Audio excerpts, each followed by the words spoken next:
लड्डू गोपाल जी को भोग लगाते समय हमें किन किन बातों का ध्यान रखना चाहिए, आज के वीडियो में हम यही जानेंगे।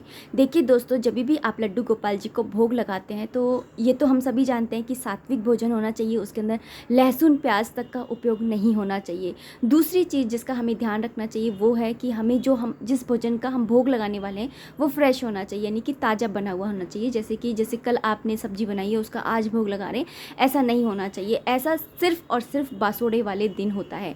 तीसरी चीज़ जिसका आपको ध्यान रखना चाहिए वो है कि आप सीजन का और तीज त्योहारों का ध्यान रखते हुए फिर लड्डू गोपाल जी को भोग लगाएं। जैसे कि एकादशी पर चावलों का भोग नहीं लगता है, लेकिन है ना, जो द्वादशी होती है उस दिन चावलों का भोग लगता है। जैसे कि अक्षय तृतीया होती है उस दिन है ना क्या है, सत्तू का भोग लगता है, खरबूजे का भोग लगता है ना, जो सीजन के फल होते हैं उनका भोग लगता है। तो इस तरह से है ना, जो तीज त्यौहार होते हैं, दिन वार होते हैं, उनका ध्यान रखते हुए आपको भोग लगाना चाहिए।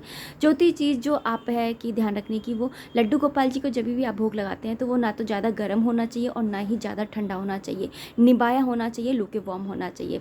पांचवी चीज़, जब भी आप है ना भोग लगाते हैं भगवान को, तो भोग लगाते समय कभी भी उनको जो उनका भोजन होता है उस भोजन के अंदर फूंक नहीं मारनी चाहिए। देखिए दोस्तों, कभी कभी क्या होता है कि हम दूध गर्म करते हैं और दूध उफनने लगता है तो हम क्या करते हैं कि फूंक मार देते हैं।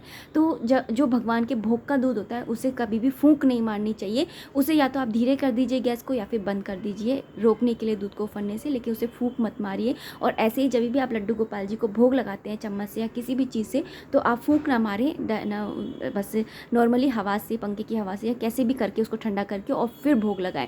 छठी चीज़ जो आपको ध्यान रखनी चाहिए वो ये है कि हम लड्डू गोपाल जी को जैसे दूध का भोग लगा रहे हैं, हमने उसको ठंडा कर दिया, भोग लगा दिया, अब हम पीने वाले हैं तो हम क्या करते हैं कि दूध को गर्म कर देते हैं। या फिर जैसे हमने सब्जी को ठंडा कर दिया और वो रखी रह गई, उसके बाद में हम उसको गर्म, हमें उसे कभी भी जो भोग लग जाता है ना जिस चीज़ का, उसको दोबारा गर्म नहीं करना चाहिए, एज इट हमें उसे खाना होता है। तो इस तरह से अगर आप लड्डू गोपाल जी को भोग जब आप लगाते हैं लड्डू गोपाल जी को भोग, तो आपको इन सारी बातों का ध्यान रखना चाहिए। राधे राधे, हरे कृष्णा।